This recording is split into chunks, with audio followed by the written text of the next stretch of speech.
We are live. It's your boy, Sage the Mob.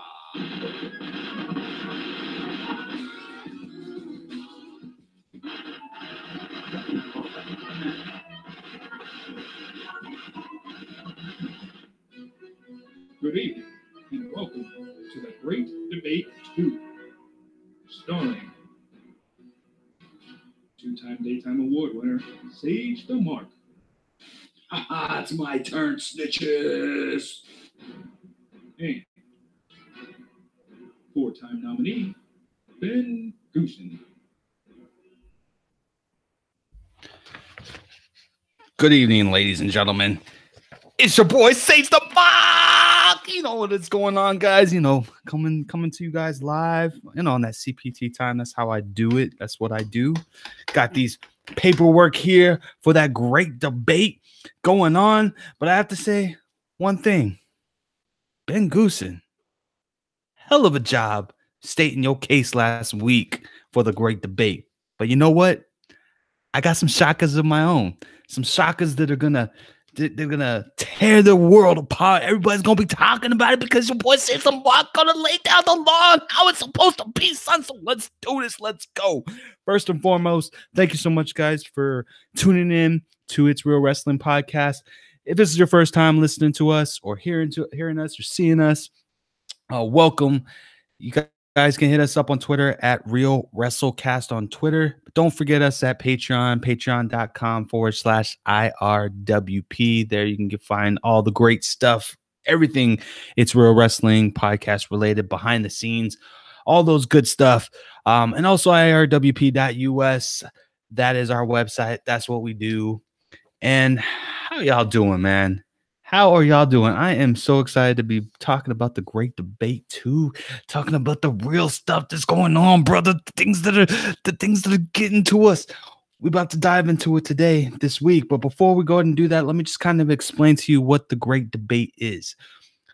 So Goose and I, this time last year, decided that we would field questions, controversial questions of our community, and we would do a head-to-head kind of debate, figure out, who's who, and then we turn it on to you, the jobbers, to tell us where we went wrong or what points we're going right. So that's what we're going to do. Today's part 2. If you didn't hear Ben Goosen's wonderful outlay of the great debate, please, y'all go back to last week's episode. Y'all go ahead and listen to that, and then listen to this one here, and then kind of compare and see what you guys think about it. Before we get into our raw reviews, I just want to say we're about a month in, or about a month in before the All In pay-per-view actually happens. And shout out to everyone who's involved in the All In Ring of Honor / New Japan gimmick, or not gimmick, but promotion. I have to say, man, I remember when this thing was floated around about a year and a half ago. Goose and I were debating on whether or not this could actually happen, if they could really pull through with 10,000 seats sold. And they actually did it. Now, there's some rumors that are going around, and I don't know what the validity of these rumors are, but because it is in Chicago, things have always been running rampant and wild about our boy CM Punk and whether or not he's going to actually be all in some type of capacity. And there's a rumor going around that now that the Young Bucks are teaming with Cody, that leaves Kenny Omega without an opponent. And there's some thoughts and theories out there that opponent might actually be yours truly, CM Punk.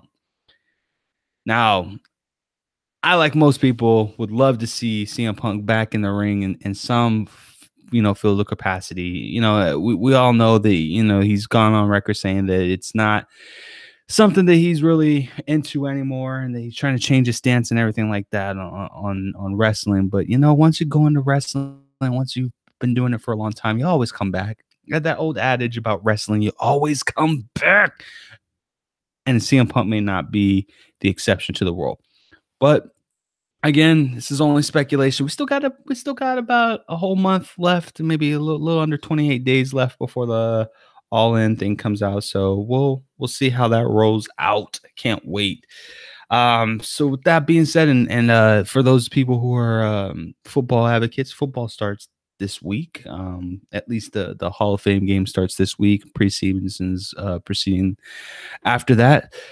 So wherever you are, support your football team. Tell us who you love. Hit us up at Real WrestleCast on Twitter. Let us know who your team is, and hit that hashtag IRWP. So that way we can give you guys a shout out next week on the podcast. All I know is y'all's team ain't better than my Browns. So that's all I got to say about that. So let's get into it, guys. Let's get into it. We had a pretty decent week of wrestling this week. Pretty decent week of wrestling. We'll go ahead and start out with Raw, because Raw is on Mondays. Overall, I actually enjoyed Raw. I really did. I thought that from the outset that they were there was a clear focus on rebuilding the tag team division. You had the B team and you had the Deleters of Worlds come out cutting a promo on each other, which was great. And then you had the Revival coming out, which I thought was also, pretty awesome.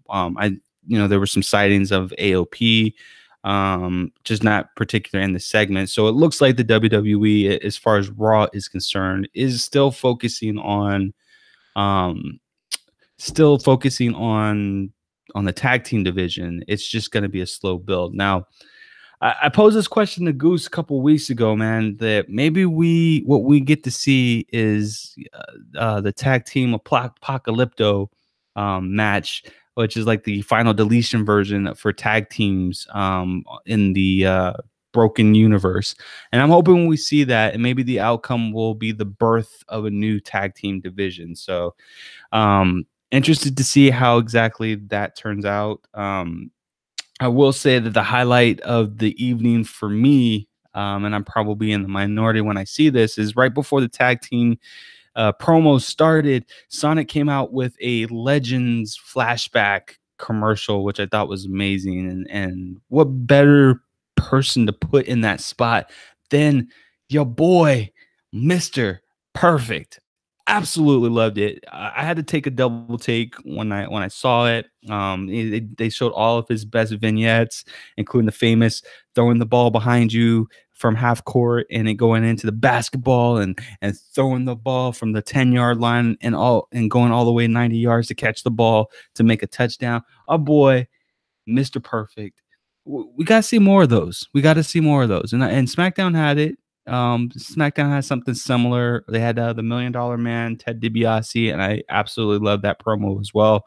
But that was good, man. Like, honestly, when that happened, I checked on social media and Mr. Perfect was actually trending. And I was like, whoa, this is amazing. This is shocking. I mean, it's not shocking. I mean, he's Mr. Perfect. But it's got to be a good feeling for Curtis Axel just to know that his father made such an impact on so many people's lives.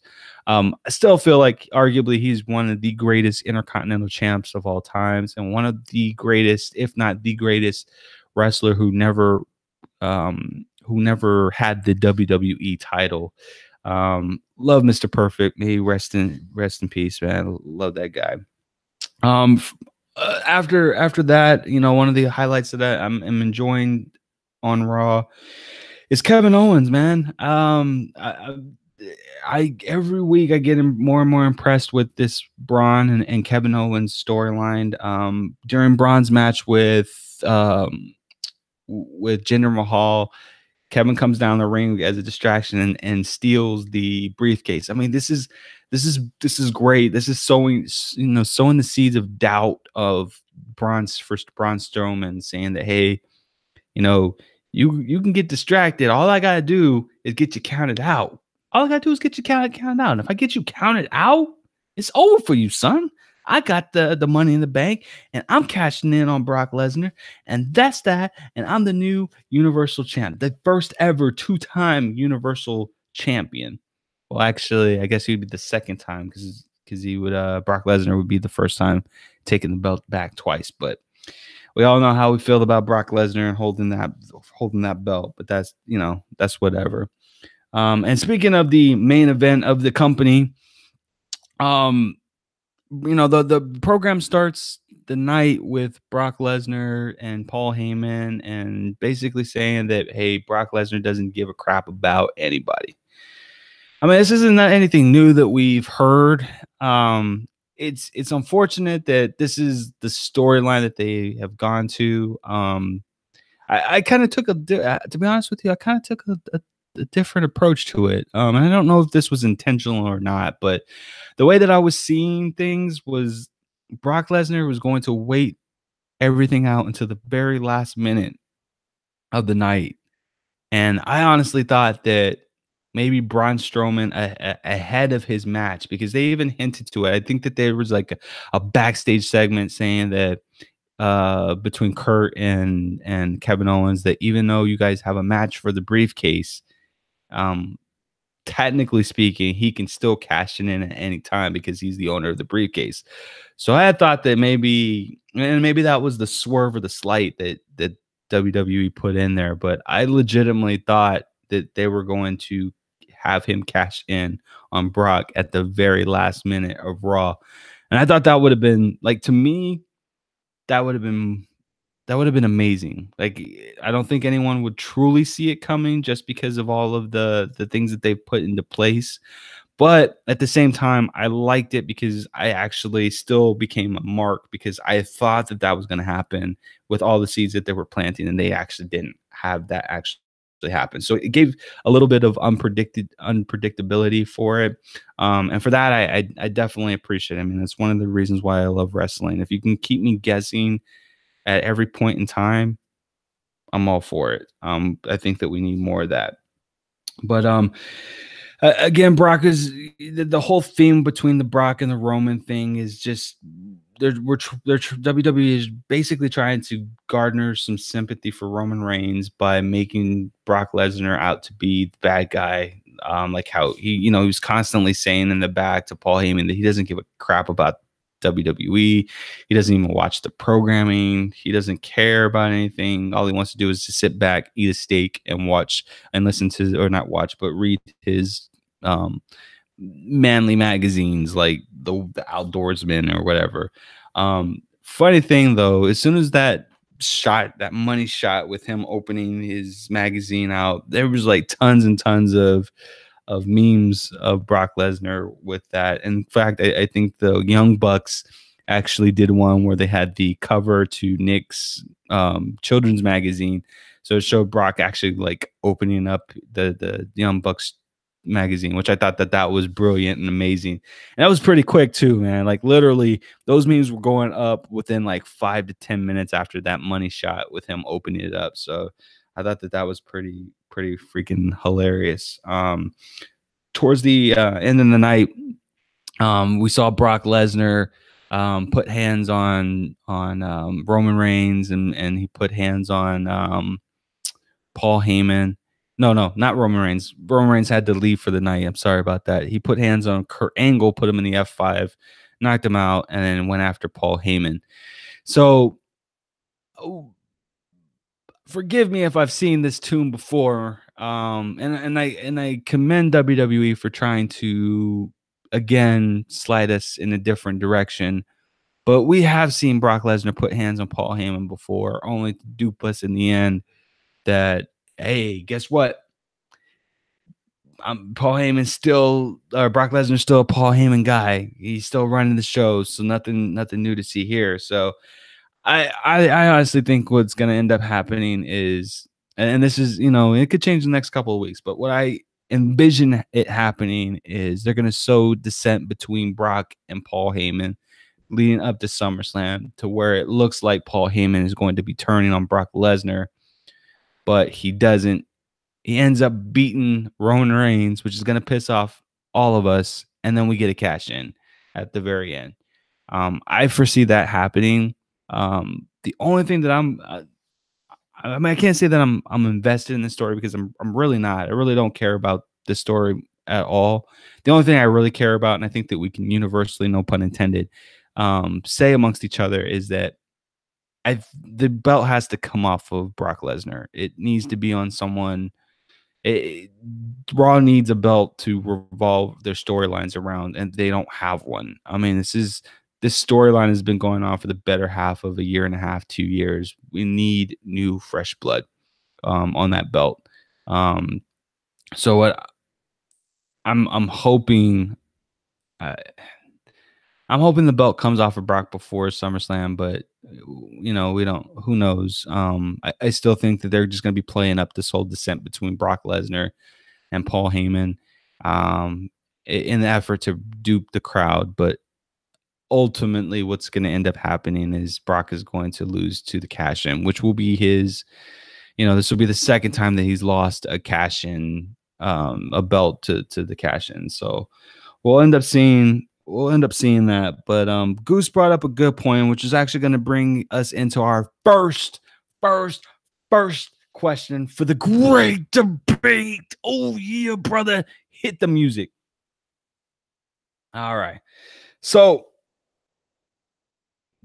Brock Lesnar, the reason why we're so sick and tired of Brock Lesnar holding this belt hostage, because let's be honest, that's what it is. He's holding the belt hostage.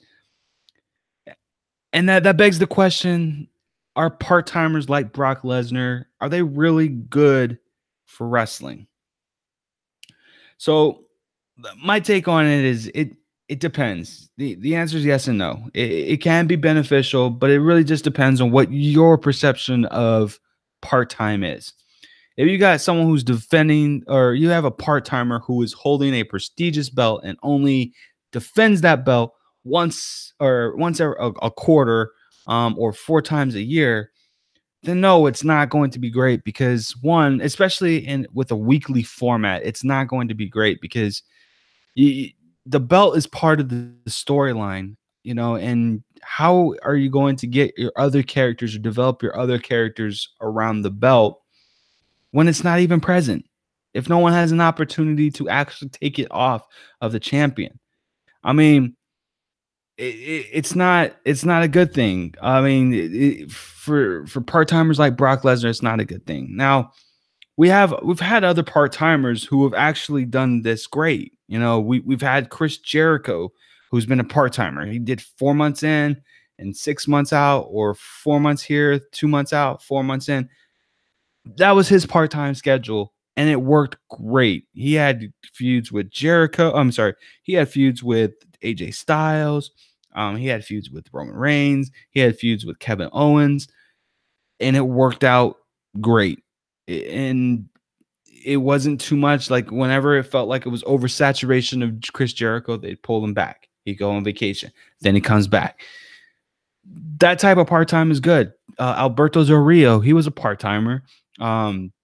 Maybe not great from a storyline perspective, but that's because they won't, the whole scripting and not talking on the mic kind of thing kind of hindered his progress going forward. And then the whole League of Nations debacle, which I thought was a great idea, but it kind of withered in the wind. And then most notably and most recently, Ronda Rousey. And Ronda Rousey is a good blueprint of what a modern day part-timer should look like. She's made more appearances than Brock Lesnar has. She's been in, one title match. She's going to be in her second title match. They haven't given it to her, but even so, she's either been mentioned, cut a promo backstage, or have come out to do a promo virtually every week since she's been legitimately signed and competed in the ring.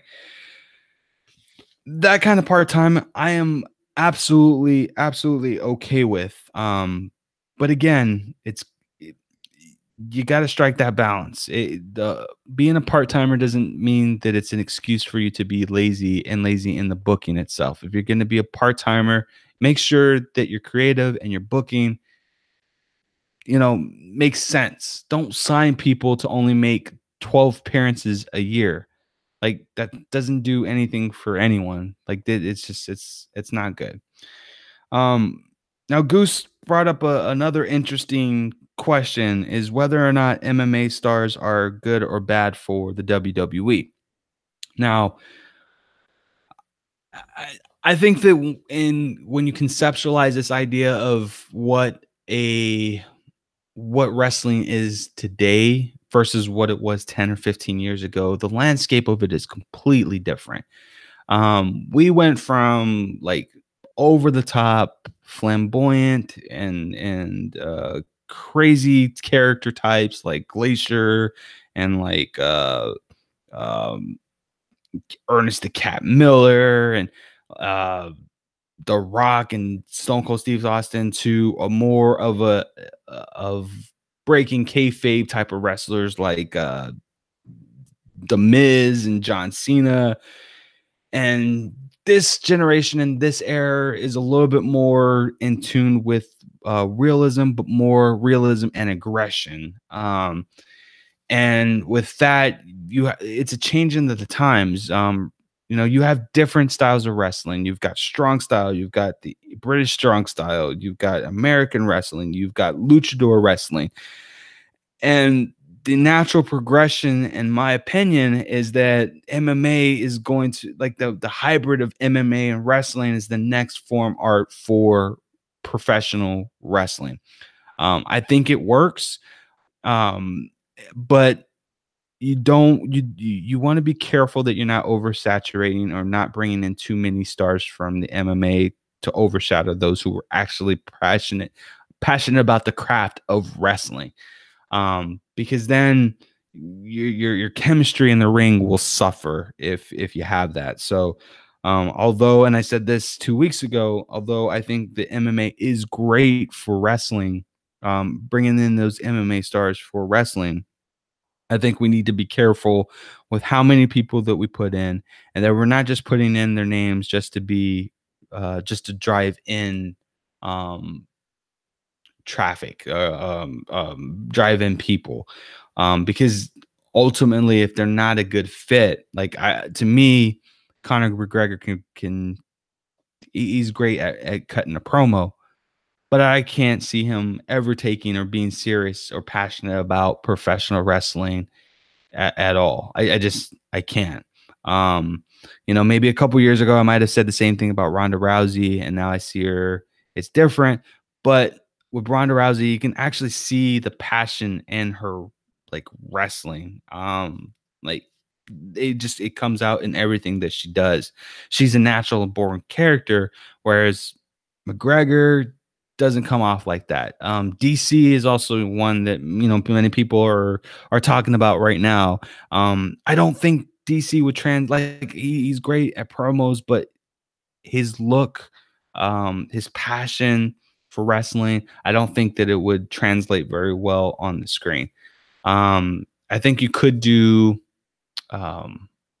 you could do. I think Bisping could, if he took it seriously, I think that Bisping could definitely feel that evolution role that Randy Orton did back in the day. Like, I think he could pull it off really well. Or Chael Sonnen would also be, he's a character, but I think that he would actually translate very well. And even Sione, I think that he would fare very well in wrestling. But again, we already got like 5 or 6 different stars of wrestler MMAs in here. And although only 2 of them are actually on the main roster right now, again, we want to make sure that there's not an oversaturation. So that's what I think about that. 2 questions gone for the main debate. Y'all let us know how you feel about that, because we're about to get into the SmackDown review. And you guys know I ain't holding back any punches when it comes to SmackDown. I love SmackDown. SmackDown is great. SmackDown is awesome. This week was no exception. Now, you got to give me a little drink of that water real quick here. I will say that SmackDown continues every week to give us compelling storylines that are away from the belt. Key thing, the WWE belt isn't always there. It's there every other week, which I like that. They rotate it every other week. They still keep it in the mind, but it's never a full focus of the entire show. And that gives everybody else that's on the roster opportunity to shine. And that's exactly what has happened today. Or not today, but this week on SmackDown. I definitely enjoyed Samoa Joe's promo that he cut on AJ Styles. You know, he was breaking kayfabe a bit. You know, he was talking about how he in his eyes, although he respects AJ Styles, he still views AJ Styles as a failure, as a father, as a husband, because he's always on the road, you know, 275 days out of the year, and only comes to see, like, he was insinuating that he was married to the road and not to his family. And I thought that was a pretty low blow, but I thought it was pretty amazing at the same time. You can tell that you know, if you're new to TNA and Impact Wrestling, you know, you could tell that these guys have history. They've got history, and it looks good. Like, it translates very, very well, and I love it. Joe he's placating on the idea that that AJ Styles is nothing but an emotional wrestler, and that's going to be his downfall because he's a failure. I've always wanted to say that, man. I loved when Samoa Joe said that to Roman Reigns. Roman, you're a failure. Let me get so that drink here real quick. You guys won't hear that on the live podcast, I promise. But I like that. I'm absolutely loving that. Now, I will say my only critique with this promo here is that although I love when Joe says that someone's a failure, that promo that he cut on Roman Reigns was iconic. I want to say, Joe, I hope that they don't oversaturate or regurgitate, I should say, his promo with Roman Reigns to AJ Styles, because to me, I think that would be a mistake. Let Joe go, give him where you want to be holistically, but let him go and let him talk, and let's, you know, get out away from the Roman Reigns promo, because we definitely don't need that. But so far so good. It looks good. There's not a lot that needs to go into this match. It pretty much speaks for itself. It's going to be amazing. The buildup is going to be amazing, and the match at WrestleMania, or not WrestleMania, SummerSlam is going to be amazing as well. WWE needs to put this on last, but we know it's not going to be last because Universal title is the king belt, unfortunately. So, what else was there? I also, one other thing that I noticed is that the ladies got time this week, like serious time, and I loved it, man. We had the debut of La Muñeca, Zelina Vega versus the Ravishing Lana, and I liked it. This is the first time. Well, this is actually the second time that we've gotten to see Zelina Vega, if you're an NXT fan, but this is the first time the WWE main roster has actually seen Zelina Vega wrestle. Now, it was pretty obvious and it was pretty obvious that she was wrestling at the speed of Lana. But that's okay. You could tell she was the general. She was the ring general of that, and I loved it. I liked it when the bell rang and she did that little somersault, or tumble, I should say, not somersault, but she did that little somersault, and did the tranquilo pose. I loved it. I absolutely loved it. Their exchanges were solid. Lana is definitely improved. Like, I'm not just saying that to say it.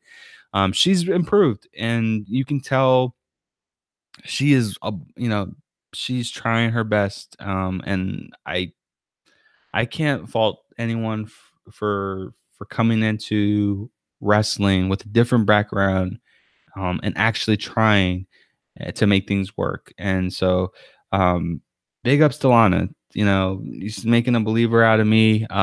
Maybe, of course, not at the level of, an Asuka and Charlotte and Becky, but she keeps honing her craft. She's finding her character. I like the whole dancing and break dancing, playing to her old character. Just need her to fully lose the accent, because um, saying Rusev and then going out of the Russian accent is kind of hard to take her character seriously. But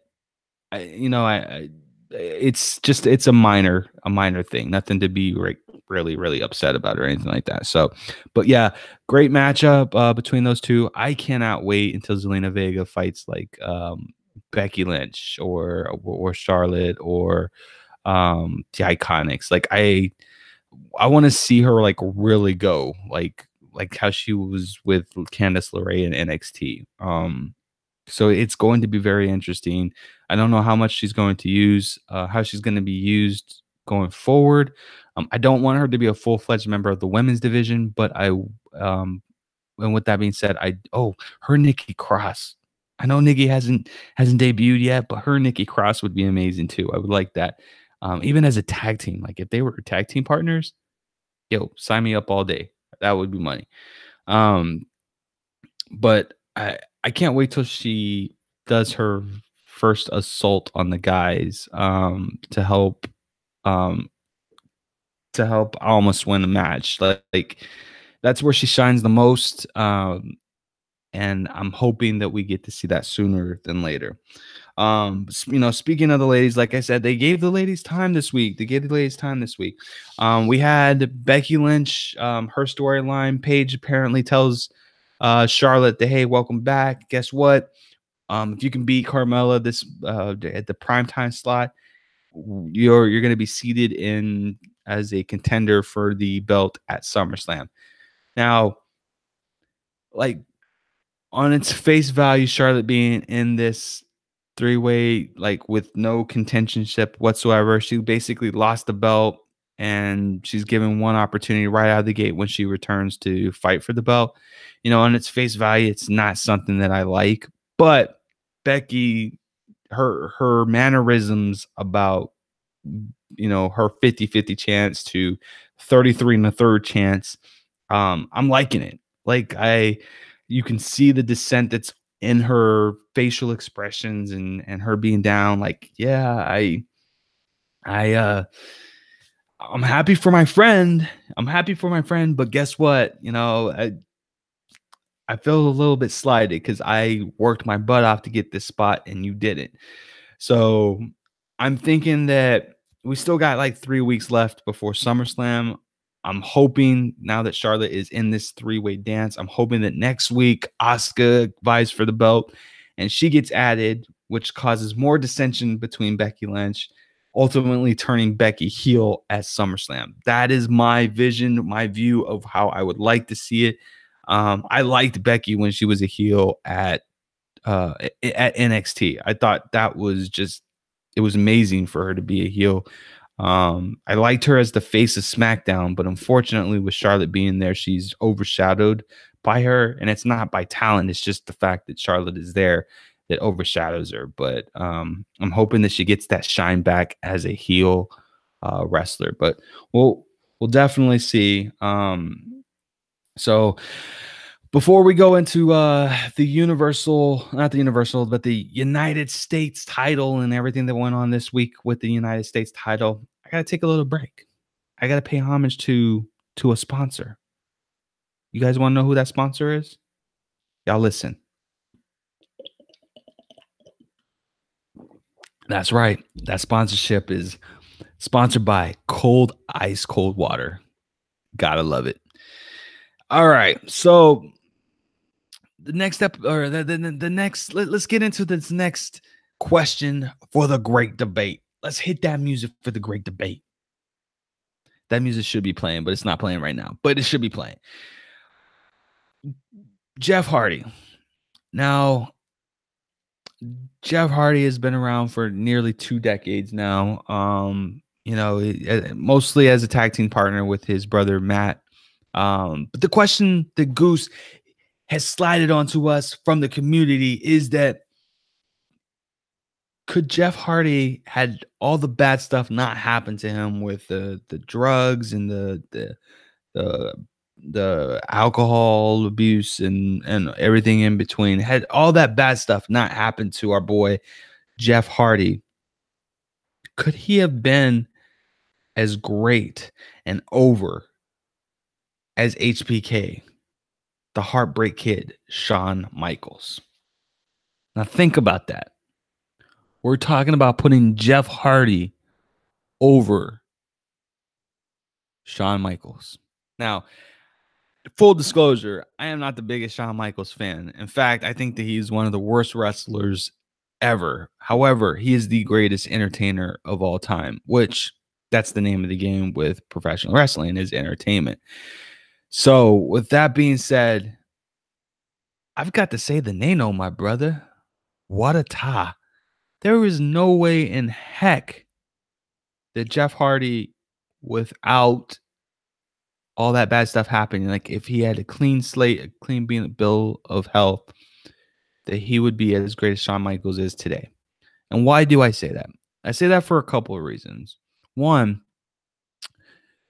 his wrestling style was more aggressive than Shawn Michaels' wrestling style is. And typically speaking, with people who are more rough with their bodies, their longevity of wrestling is not there. It's just not. You got the back pains, which is, typically the reason why most wrestlers in the heyday resulted to painkillers, Vicodin, muscle relaxers, and Mary Jane, to kind of help ease the pain. And that was one of Jeff's problems, and I truly believe that a lot of his issues and problems that he has is stemmed because of the way that he wrestles. He has that backyard wrestling style of wrestling, which you can only go so far with that type of style. There's a reason why John Cena's lasted for as long as he has, is because he's wrestled safe. He doesn't take those types of bumps. No slight on John Cena. I was about to call him John Hardy there for a second. But there's no slide on them for that. But it's just the way that it is. I mean, that's the way it goes. Now, think of it from a different perspective. Let's just say, and let's just be devil's advocate and say that, Jeff Hardy doesn't have any of these problems or didn't have any of these problems, and he wrestled up until today's date.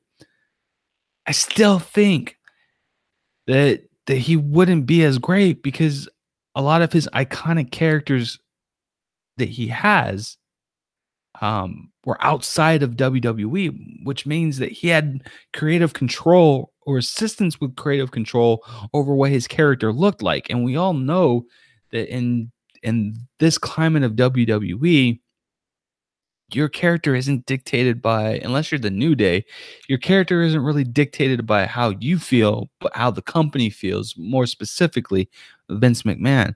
And I can't see Vince McMahon signing off on a Brother Nero under his watch, like brand new. I can't see him signing off on Ishweed. I can't see him co-authoring the Charismatic Enigma, all of which was developed in TNA and Impact and the indie scenes in general. Like, there's just no way. Without those characters, Jeff Hardy would not have this second run that he has, which means that if he didn't have these characters, he wouldn't have a first run. Like, his first one would have been short. It would have been gone years ago. And it's possible that he may not even, be here under the current or his past, situations. But no way. I mean, as great as Jeff is, and he'll go down as one of the greatest tag teams ever, no way that I can put him above Shawn Michaels in that category. And it pains me to say that, because I don't like Shawn Michaels that much. So, and that's just me. And if you don't like that, I got 2 words for you. Who cares? So, speaking of Jeff Hardy, let's talk about this United States title situation that's going on here. So, Jeff Hardy calls Randy Orton down to the ring, says, "Hey, what you did to me last week is uncalled for, and although the eye of my prize is on the US title, there's just something I want a little bit more, and that's to kick the teeth in of Randy Orton, aka RKO, aka the Legend Killer, aka the youngest world heavyweight champion of all time. And that's all the AKs I know right now. Um, so he comes down the ring. I mean, he calls. He's doing that slow walk, and I was like, okay, well, we'll see how this goes. Like, I mean, I really don't want like a face to face confrontation kind of thing. Like, to me, I think that's kind of bland. But if that's the way they're gonna go, then let's do it. And then, like, SmackDown has been doing the last couple of weeks, or for the last month, the better half of the month, they pull another rabbit out of the hat. Shinsuke Nakamura coming out of nowhere, hitting well, it wasn't a Kinshasa. It was a forward kick to the back of the head, which knocked down Jeff Hardy. And then he was good winding up for the Kinshasa. And then Randy Orton comes in and just kind of like backs him down. And it was great because it was like the symbolism of it was like a king cobra kind of towering over its prey.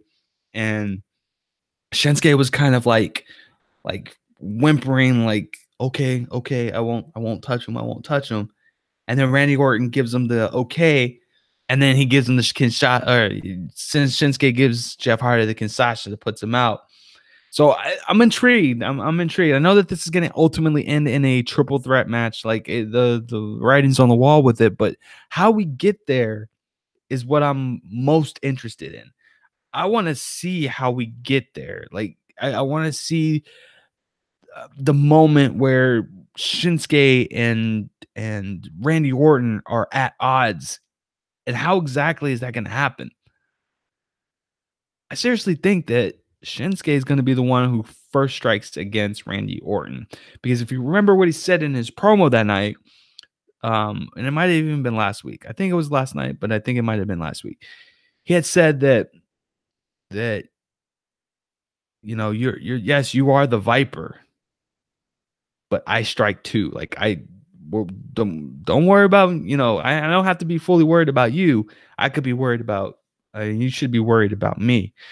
So I like that little bit of an exchange there. I thought that was pretty interesting. Yeah, I thought that was pretty interesting. So it will further put Shinsuke at that upper echelon of heel status that he needs to get to before he can seriously become a contender for the belt. And hopefully he has that opportunity to get it. But we'll definitely see. So I'm enjoying the brutality between Jeff Hardy and Randy Orton. I'm enjoying the coyness between Shinsuke Nakamura and Randy Orton, and the deception, which is the last and final piece that we need to see. That deception, I'm feeling that it's coming, and when it does, I can't wait. I'm hoping that that's the play there. The execution is the key to that great marked out moment. So that's what I got to say about the U.S. title. Now, our last question for the second to last question for the great debate. The great debate. Will Shinsuke Nakamura be in the WWE next year? Shinsuke Nakamura, WWE next year. Literally speaking, yes, he'll be there. I mean, he'll definitely be there January 1st, 2019, but I don't think that's what was meant by the question. And thank you so much, Joe Polanski, for asking that question. Greatly appreciated. And thank you so much for letting us say your name there, Joe Polanski. Shinsuke's a very hard read. It's very difficult for me to put it into words whether or not he is happy in the WWE. I know that there's a stigma that the belt doesn't matter to these wrestlers. And although I will say that to be true about Shinsuke Nakamura, I think it's even greater truth that his fans want and need to see him carry the belt. We have not had a Japanese superstar hold the WWE title ever, and I think that that's a travesty. And I'm hoping that they don't wait until WrestleMania to put the belt on him, because I think that would just be a mistake. I think that he should be carrying it into the Royal Rumble, but we'll see. I do think that I am in the camp that I think that Shinsuke will go, that he will leave. But he won't be the only casualty to leaving um, to New Japan or back to New Japan, because New Japan right now, along with his partnership with ROH and the Bullet Club, like it's striking fire. Everyone wants to be a piece of it. The shackles are completely off. I mean, we see Tama Tonga, you know, having a verbal dispute spat with Roman Reigns on social media, and it's translated into videos with him doing, Roman's signature sign with with the middle finger up in the air and stuff like that. So like we're definitely crossing the lines, and that's makes it for intriguing. It makes wrestling more intriguing that way if we're crossing the line.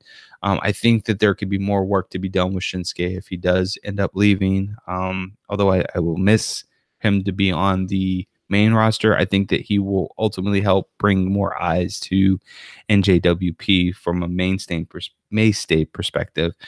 But like I said, I think that he's not going to be the only casualty. If Shinsuke leaves, I think that AJ, the club, Finn Balor, and even possibly Daniel Bryan will also leave with him as well.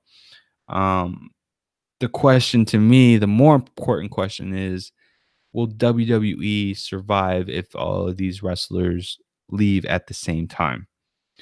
Now, obviously, the question is yes, they will be able to survive, but the real follow up to that is at what cost? Like, what will it cost them? Do they have that much faith in a Roman Reigns and Seth Rollins and the Miz and the Revival and the Usos? Do they have that much faith in those characters and those and how they translate to the casual fans? Do they have confidence that they can help guide the ship when everyone else is jumped off board? And I don't know. I can't tell you. Like I feel like they could potentially do it, but the WWE is really struggling. I mean, you have to remember, before AJ got here, the whole reason for them to bring these older wrestlers and these more tenured wrestlers like him and Bobby Lashley was to kind of help mentor these new wrestlers who weren't getting over naturally, like a Rusev and like a Roman Reigns. Like that was their whole purpose. They even brought in the Dudley Boys to kind of help revive out the tag team division and then the Hardys afterwards. So I think that there is a fear that that the WWE, without these older tenured wrestlers, that they're gonna have a hard time putting these people over. Now, what is the solution to this? Um, to me, the solution is you got to cut the scripts. What up, Silky Mel? Um, you got to cut the scripts. Let these guys go. Let them sink and swim like the old days and let them go. Give them an overall where I need to be and let them come to that point. Um, some of them are going to fall and some of them are not going to fall, but that's what NXT was for. You need to do it like my boy Silky Mel Johnson is saying. It needs to be raw and uncut, like for reals. Um, let them go. Let them be them. We need that talking smack again, because that was the true testament on how people were getting themselves over without the WWE scripting it. We had Baron Corbin cutting promos that we didn't know that he could cut. We had DB, the birth of the DB and Miz squashed or conflict. We had that there. We had Renee Young in the middle of conflicts. We had Dean Ambrose there. We had AJ Styles getting ridiculed on there and showing his flaws.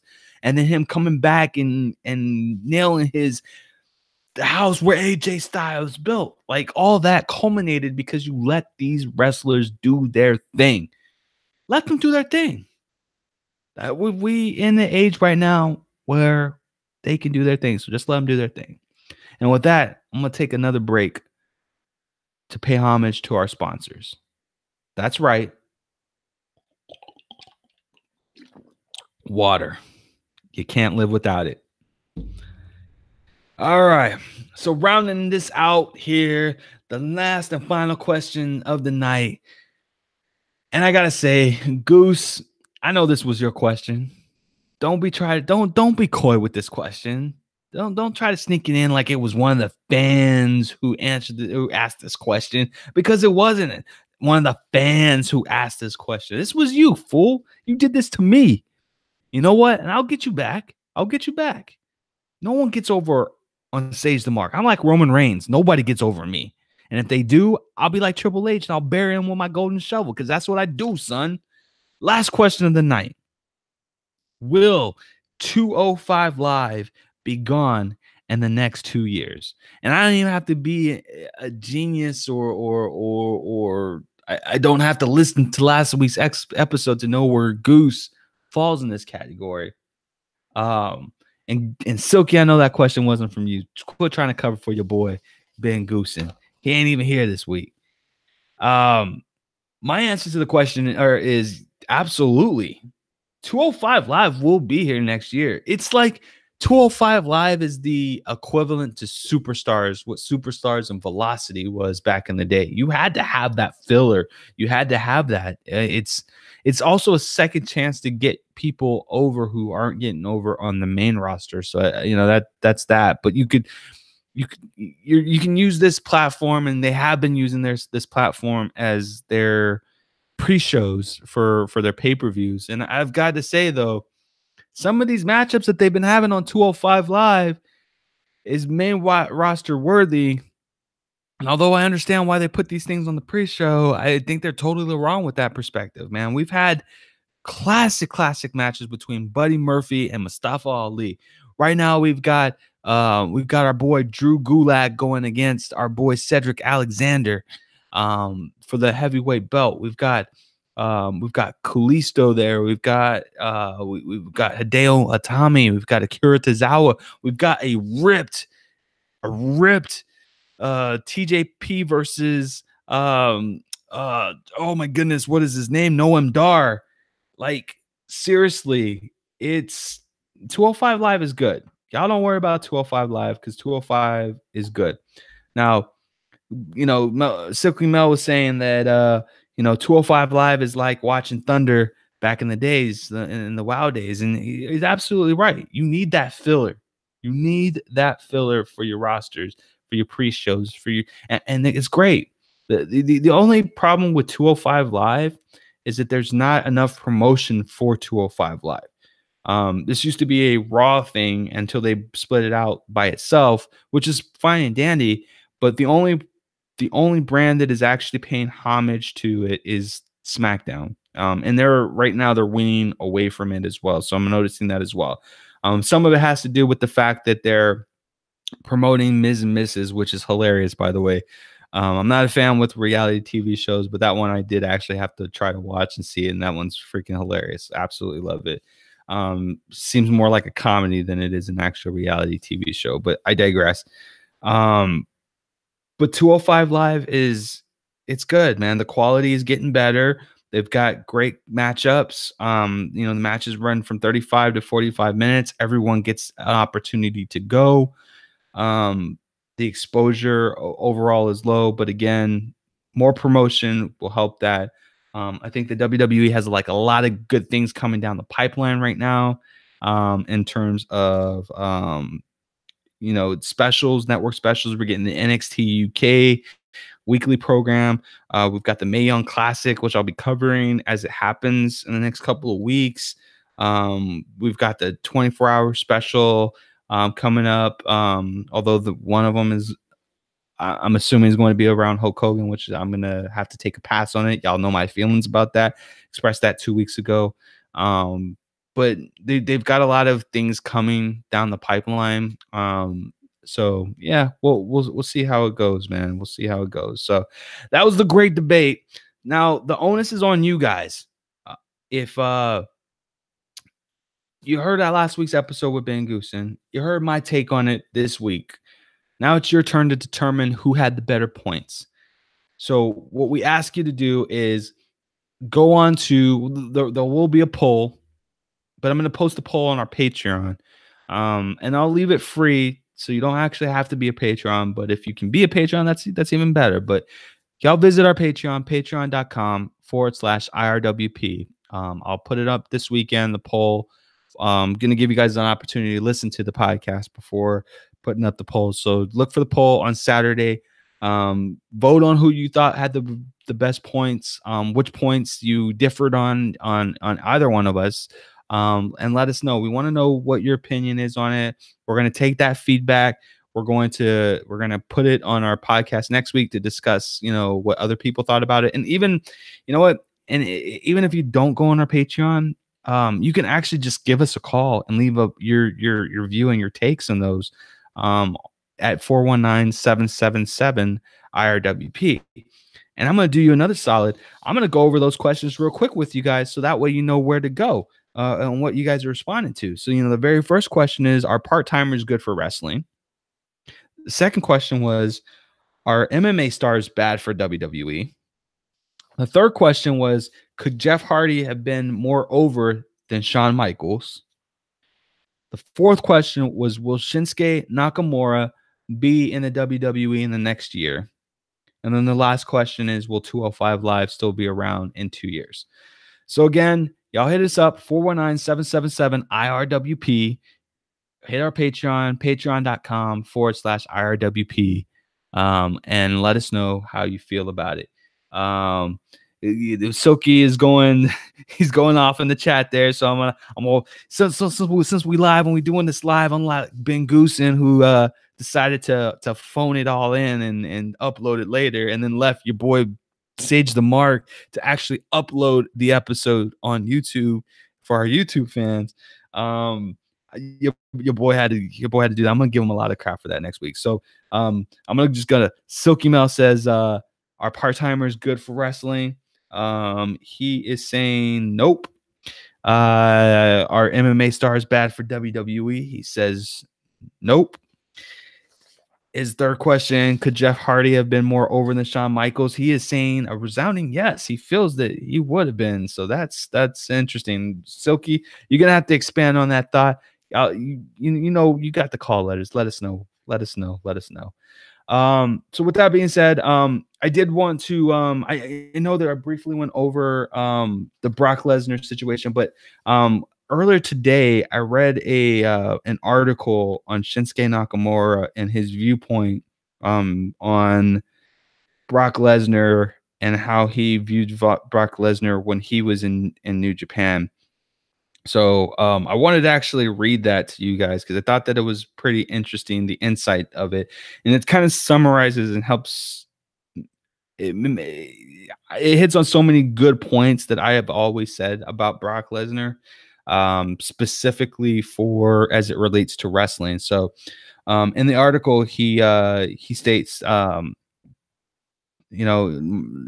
article reads, Nakamura mentioned that he didn't believe that Lesnar really respected the promotion and that he was looking down on Japanese people.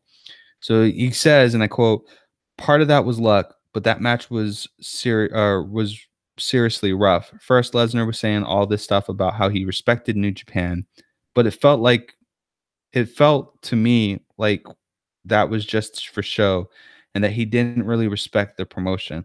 Like somewhere he was looking down on Japanese people. I love that I lost that match, and that was the first time I cried at a pro wrestling or at pro wrestling after a match.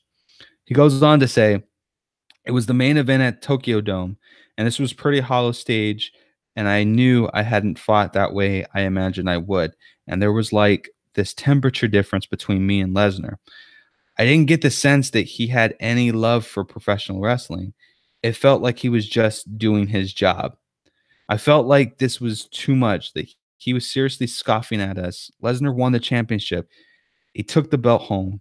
And I told Simon that if the company didn't get its shit together, or its shit in order, that the belt would definitely be going to get. Sorry about that. I'm totally squashing this right now. I told Simon that if the company didn't get its shit in order, the belt was definitely going to get nicked. I didn't honestly believe that when he fought, but it ended up just like I feared. He has that physical stuff plus a straightforward strength and a certain amount of flexibility. So there was a bit of monster to him, but I didn't like his personality, you know. He might have made a real mark in UFC, but he didn't even seem to notice the audience booing. I was like, oh, this guy is healed to the core. So, and that's kind of how I felt. I've always felt about Brock Lesnar. Like, he is the epitome of just doing it for the money. Prize fighter, just doing it for the money. Like, Kevin Owens is a prize fighter, quote unquote, but you can tell he loves wrestling. Brock Lesnar is just all about the money. That's his whole thing. And he doesn't fake the funk. We're not saying that he does. He doesn't fake the funk. It's just that's the way he is. And I think that it's bad for wrestling. Like, it's, to me, it's just it's seriously bad for wrestling. I don't know what like when exactly that article was written, but I just wanted to make sure that I put that into the podcast before I left for the night. So well, so with that being said, guys, thank you so much again for continuing to support your boys at It's Real Wrestling Podcast. This is a passion project for us. We're coming up on our 2-year anniversary, 2 years, 86 episodes with It's Real Wrestling Podcast. Breaking news: Aleister Black is injured. Thank you so much, Silky Mel Johnson. We can't do this without you guys. So be a part of this podcast. Is just as much your podcast as it is our podcast. And we can't do this without you. So with that being said, make sure that every opportunity that you have to voice your opinion, your concern about professional wrestling, about the things that are going on in professional wrestling, let us know. I mean, we want to hear from you. You know, if you want to do your call, your call by call or your play by play calls, your synopsis of the week, y'all can do that. Like, just give us a call at 419-777-IRWP and put it there. Like, that's what the hotline is for. Let us know and we'll play it that week. You get it in before Wednesday, we'll get it in we'll get it in the next night for you on the podcast. So that way you can be heard, because this again is about you guys. It's about the community. We can't be a community without you. You can't spell community literally without the letters YOU. So they're in there. I promise you, they're in there. So with that being said, guys, thank you again so much. Y'all go check us out, patreon.com/IRW or /IRWP, or on Twitter at It's Real Wrestle. It's Real. Oh shoot. Real WrestleCast. Oh my goodness. It's been one of those nights. That water, man. There's something in that water, I'm telling you. Or you can just visit our website, IRWP.us, with all of our credentials there. Thank you so much, guys. A lot of stuff going on in the world. Y'all know this. A lot of negativity in the world, but don't contribute to that negativity. Always be positive. If you ever feel down, just know you got your boys here at IRWP to help bring you up. Let us know. Y'all keep it real. Keep it real.